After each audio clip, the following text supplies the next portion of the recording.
पिछले एपिसोड में शबाना के अब्बू और साकिब को साद गोडाउन के सामने बेहोश पड़ा मिलता है।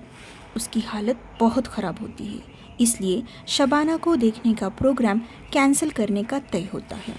इसलिए शबाना के अब्बू यूसुफ के अब्बू को कॉल लगाने लगते हैं, लेकिन तभी डोरबेल बजती है। अब आगे अब्बू और बाकी घर वालों को लगता है कि यूसुफ और उसके घर वाले ही आए होंगे, क्योंकि उन्होंने कहा था कि वो निकल चुके हैं।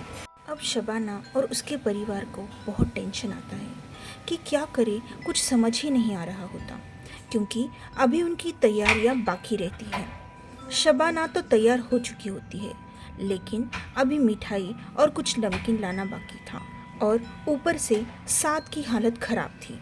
ये सब सोचते हुए ही अब्बू दरवाज़ा खोलते हैं। देखते हैं तो उनके चेहरे पर एक राहत भरी स्माइल होती है। दरवाजे पर बड़ी दरगाह वाले बाबा और उनके खादिम आए हुए होते हैं। अब्बू जल्दी से उन्हें घर के अंदर बुलाते हैं। अंदर आने के बाद उनका चाय पानी होता है और फिर अब्बू साद की हालत के बारे में बाबा को बताते हैं।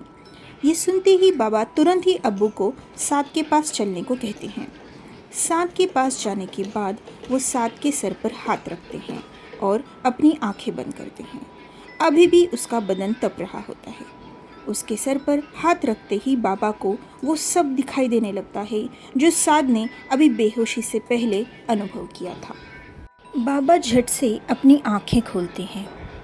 अब्बू और उनके घर वालों को साद के अनुभव के बारे में बोलते हैं। अम्मी, अब्बू और दादी तो पहले से ही उस साए के बारे में जान चुके थे, लेकिन दादू और साकिब इस बात से अनजान थे। शबाना अपने कमरे में होती है, क्योंकि अब्बू ने ही उसे अपने कमरे में जाने को कहा था। बाबा की बातें सुनकर दादू बाबा को उस साए के बारे में पूछते हैं। इस पर मजबूरन अब्बू को सब बताना पड़ता है।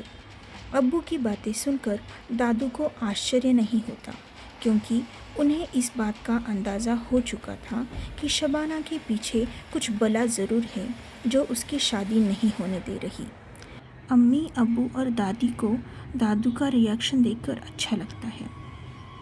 बाबा साद के सर पर हाथ रखते हैं, कुछ पढ़ते हैं और अपने साथ लाया हुआ पानी हाथ में लेकर वो साद के बदन पर लगाते हैं।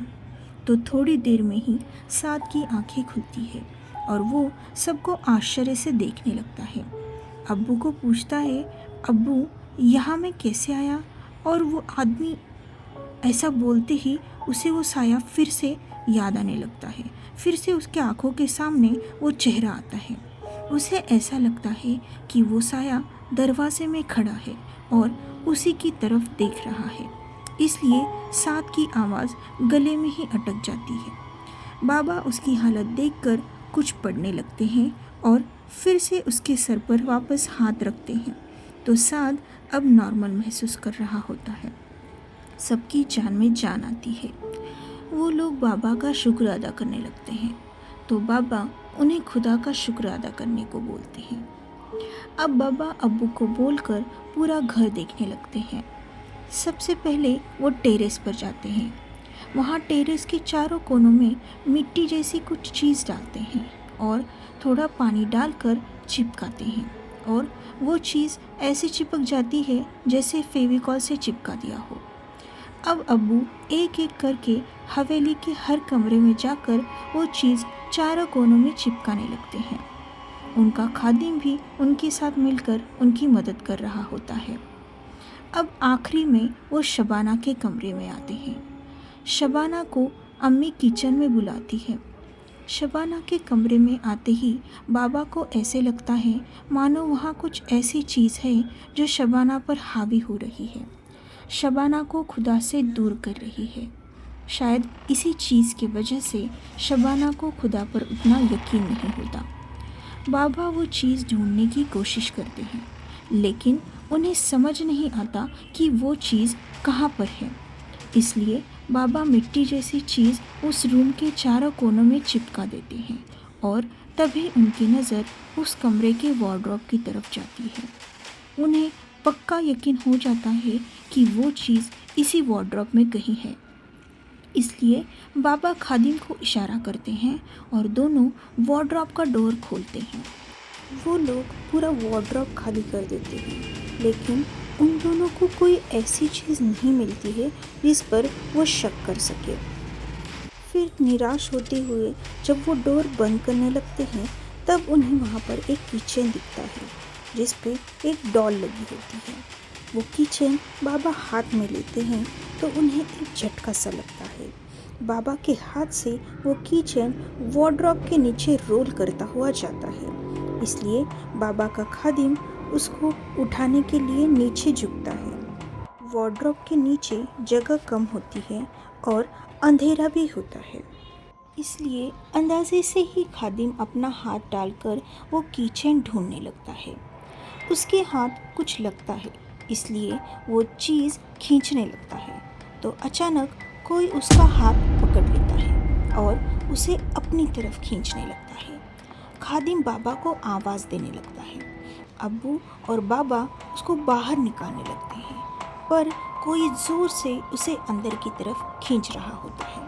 फिर बाबा ज़ोर ज़ोर से अल्लाह का जिक्र करने लगते हैं और खादिम को खींचते हैं। एकदम से खादिम बाहर आ जाता है और उसकी जान में जान आ जाती है। खादिम बहुत डरा हुआ होता है, इसलिए बाबा उसकी पीठ थपथपाते हुए उसे शांत रहने को कहते हैं। थोड़ी देर बाद बाबा अब्बू को बोलते हैं कि हमने उसकी चीज़ को नष्ट करना चाहा, लेकिन वो उस चीज़ को नष्ट नहीं होने दे रहा, इसलिए आप शबाना को इस कमरे में रहने से मना कर दो, सिर्फ शादी होने तक। उसके बाद ये साया उसका कुछ बिगाड़ नहीं पाएगा। अब्बू भी हाँ में सर हिलाते हैं। बाबा जिस मकसद से आए थे वो मकसद पूरा हो चुका था। अब अब्बू बाबा को वहीं बैठने बोलते हैं और मिठाई और नमकीन लाने के लिए जाते हैं। जब सब कुछ शांत हो जाता है, तब शबाना के रूम में वार्डरोब के नीचे कुछ हलचल होने लगती है।